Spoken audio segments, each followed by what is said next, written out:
Well, enumerate's pretty straightforward, and map and filter are also relatively straightforward.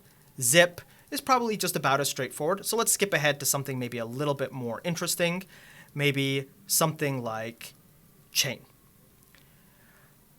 One of the things that we might say is important for the behavior of this code is that if we're working in the itertools module, we need to know how it behaves based on whether the inputs are concrete or not.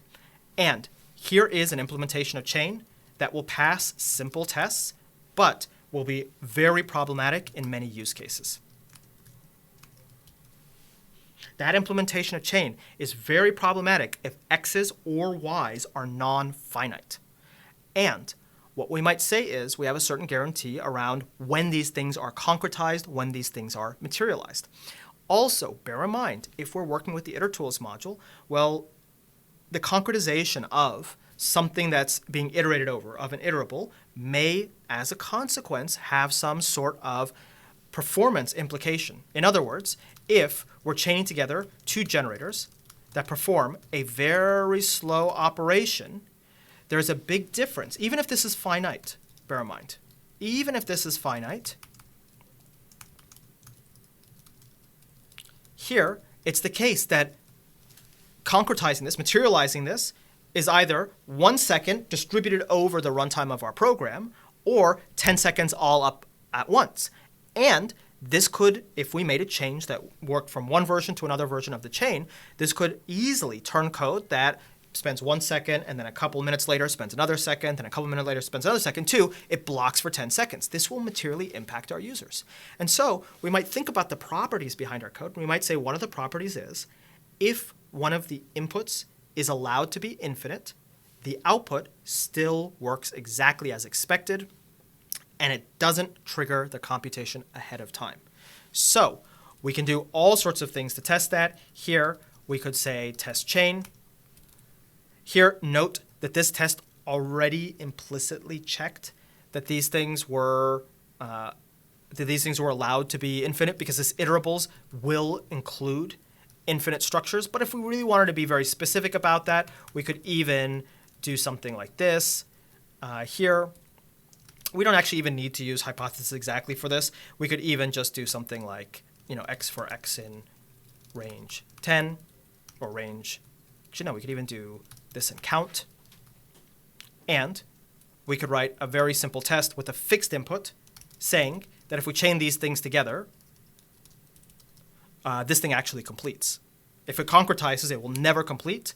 And here, if you really think about it, it doesn't even matter about the second argument. So we could just say, let's test with one single argument that this thing actually terminates. And this is a material change that we can make. Note that not all of our property tests need to make use of hypothesis to randomly generate the inputs. There may be cases where those inputs doesn't really matter what they are. Here, I might even write this like this to really make a clear sense for the reader that it doesn't really matter to me what I'm chaining together. What matters to me is that it's not finite in its size. So we can think that these properties are beginning to give us a very clear definition of how all of this code works. If we keep going and we look at our other examples, in the itertools module, we have things like our combinatorics, combinations, permutations, the Cartesian product, combinations with and without replacement. Combinations with and without replacement, easy choice for a property. Another property that we can look at is, well, it says it's supposed to appear multiple times. If we were to run this with something and we never saw a value reappear, maybe that should be a test. When we think about the tests, what we're trying to think about is how do we relate the output to the input and the specification for what the code is going to do. And so when you're looking for properties, you should look for what does the specification say, either directly or indirectly. Combinations with replacement tells us directly with replacement, we better check that there's some replacement going on. Chain tells us maybe indirectly, well, I'm not just concatenating things, I'm chaining things together, and tells us, I think, reading between the lines, these things are potentially non-finite, but it's no big deal. We're not going to do anything up front. We're just going to run through the first one, then run through the second one. That they could even be different data types. All of that is fine, because otherwise we would just use the plus operator or the extended iterable unpacking syntax. If we cannot find a property, or if we can't find all the properties that satisfy us for asserting the correctness of our code from just the specification, the next thing that we should look at is, are there things that we can say about the output given the input? So, for example, if we talk about permutations, well, we can actually say how many permutations there would be based on,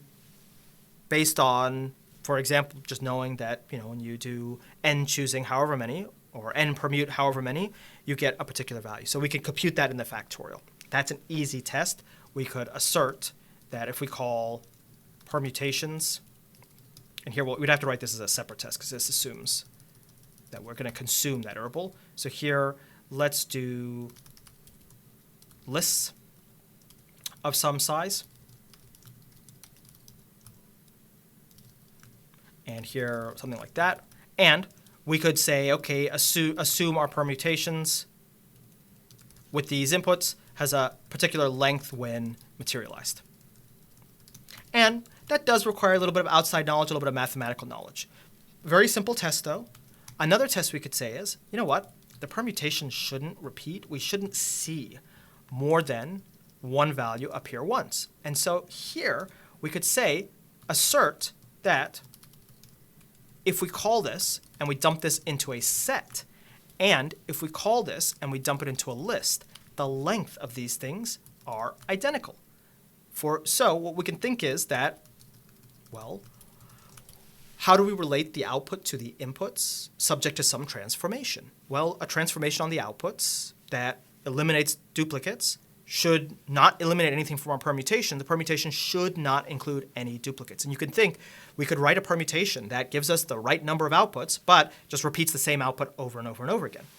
Well, when we think about that, we might also think about the differentials. We might think if we give it some partial input and then give it some modification of that partial input, how do we relate those together? So what you're thinking when you're doing those kind of differentials is you're thinking f with the input gives you some output. You don't know how it gives you that output, but you know it gives you that output. If we make a change on the input, what is the expected change on the output? Now, in the case of something like combinations or permutations, obviously, if we add one more element, we should expect that the size of what we return increases. So if we added one more element, we'd expect the size would increase. In other cases, we may discover that our functions have some decomposability in their properties. So chain is actually a pretty good example of this. If we are testing in our chain, I'll go back to where I was down here. Actually, let's go to where we were. If we were testing our chain even more, in our test for chain, we could test this on some iterable. And here, I don't really care what this is an iterable. Let's actually make this two iterables. So here, this will be a iterable of lists of objects. And there we go. Actually, I'm going to even do this a little bit simpler. I'll just make this two lists of objects, x's and y's. And I might take my chain on x's and y's like this.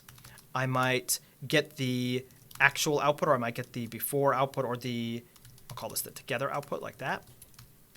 And I might compute the apart output, and I might say, you know what? If we take x's and we cut it in half, we split it into two parts, what happens? Note that there's an easy idempotency check here.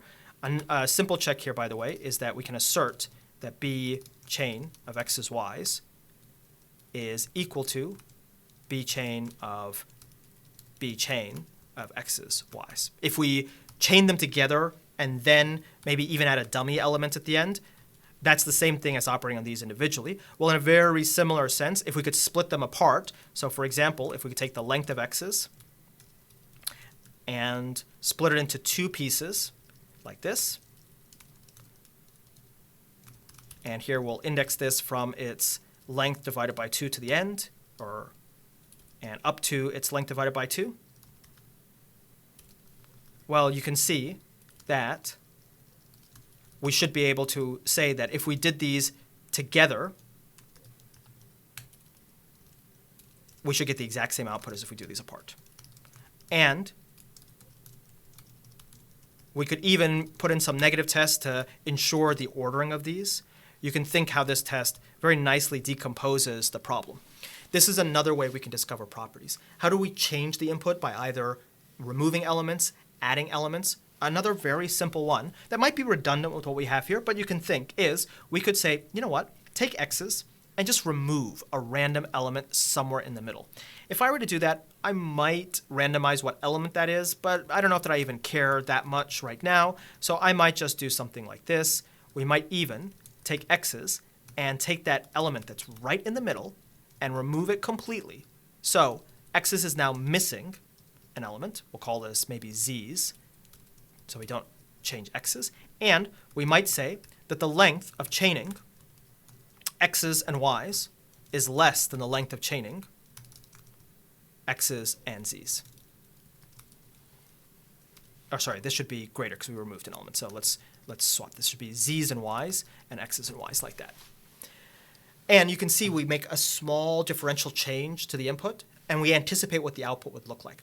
These, I think, are actually very powerful and very generalizable techniques because it's often the case that you know from the way you wrote that code that there is some inductive property to this code. That is to say, if you make the input a little bit bigger, the output looks a little bit bigger in this way, or the output is not affected. And in fact, many of the property tests that we've written will fall under this particular category. In truth and in conclusion, what we really want to do is we want to improve our testing practice, because our testing practice is all about ensuring that we maximize our return on investment, we maximize the effort to reward ratio, and we minimize the signal to noise ratio. Note that none of these tests checked that the output of this thing was exactly some particular thing, unless, for example, I knew I had an oracle like the itertools version of chain.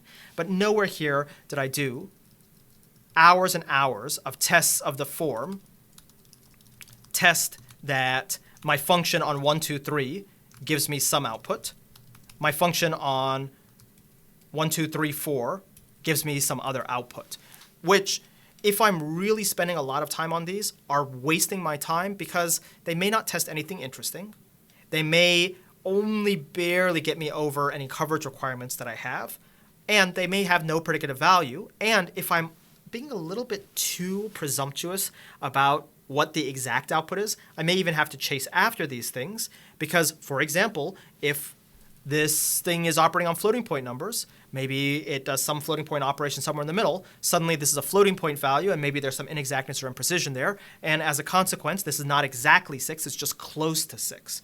You can see where it can be misleading, it can be a waste of my time, it is not a good way for me to really assert the correctness of my code. Instead, what I want to do is I want to see, can I use tools to improve my ability to assert this correctness of the code?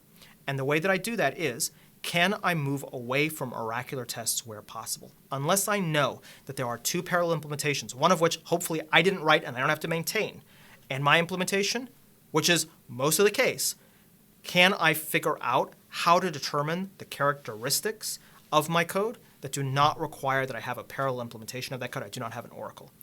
If I can do that, can I then use tools to automatically search through the space so my tests aren't fixating on just this one input here, this one input here, this one input here, but instead are trying to intelligently determine, okay, you told me that these are the inputs. Let me see if that actually works with what I have. Give me a budget and I'll try as many selections as I can.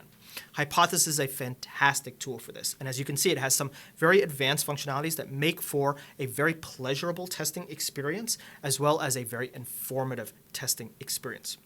Whatever the case may be, understand that if you're performing testing as a bureaucratic exercise, if you're performing this because somebody said you must have certain unit test pass rate, you must have certain coverage, it is very likely that this is just a cost. It is accomplishing nothing. And if you want to do testing as a scientific exercise, then you must take a scientific approach. You must think in terms of, for example, I can't just do point checks that are fixed in place. I have to randomize over this. I can't just check the exact against the exact. I cannot have tests that fail if nothing actually changed that was material to my end users. And I cannot have tests that succeed if I made a change that will affect my end users. My tests must be balanced on that tip of the knife where a change that breaks my end users' work pushes me over, but a change that doesn't keeps me balanced there. Otherwise, I'm just going to waste my time with a bureaucratic exercise. I'm going to get nothing out of this, and I'm going to discover why it is that everybody else hates testing. In truth, do I test all of the code that I write? In truth, I don't know that I really do. I acknowledge that sometimes the velocity of the requirements and the time to market do preclude me from being as exhaustive about my testing. But when I do choose to write tests, I really want to make sure that I'm doing that in a way that's enjoyable, that tells me more about my code, that predicts what will go wrong, and that is something that'll actually have value in my work. And this is the approach that I've taken that I found meets all of those criteria. I think that if you adopt these approaches, you may discover that testing is a very intellectually stimulating exercise. It's a very fun exercise. It really makes you think about the code that you wrote. And when you discover that your testing isn't working, that you cannot expose properties, rather than reach for things like mocks, which are very controversial, you instead take a big step back and say, you know what? My code doesn't expose properties, so I can't write property tests. So the only tests I can really write are oracular tests, and they are of very limited use. Maybe I actually need to change the way I write the code in the first place to make it more amenable to tests. Ultimately, tests are only one part of the correctness story, and they are something of one of the first lines that you have, especially in highly dynamic environments like Python. But in addition to tests, we also need to consider things like PEP44 type hinting, which you could think is maybe even a little bit earlier on in our iterative process than testing. We might have our auto runners immediately check for type hint violations, and we may take an approach with type hinting that says, you know what, I won't belabor the point, but I'll just check the things which I know are really obvious. That's a very good smoke test. In addition to testing and type hinting, we also have constructive approaches, ways that we write our code that ensure that if the code ran, the code was correct. And we have a lot of those techniques because Python has such a rich runtime. We have things like metaclasses. We have things like class decorators. We have code that can run in that debug or as part of asserts, all of which can allow us to add one more tool in our arsenal. And then finally, if the code that we're working on has some data analytical purpose, well, we may want to consider how do we make sure that the code doesn't just operate the way it's supposed to, but it gives me meaningful analytical results, maybe even warns me if the data that I got is bad in the first place, so there's no hope, garbage in, garbage out. Well, whatever the case may be, we encourage all of these techniques to be a part of a finer tapestry when you perform your correctness activities, when you assert the correctness of your code, and we hope that you'll join us for our future sessions in this series. The next topic we will be talking about next week will be about constructive correctness. We'll follow that up with a discussion of PEP44 type hinting, and we'll follow that up with a discussion of the correctness of data analysis, both the data and the analysis itself. And together with all of these approaches, we should be able to write code that allows us to sleep at night, that is something that we really have a very good sense of how it works. We have a very intimate knowledge of what its limitations are or what its assumptions are, that we can communicate that to our end users, and that doesn't blow up in our face when we deliver it to production, that doesn't page us in the middle of the night. Thank you all for joining us, and we'll see you all next time.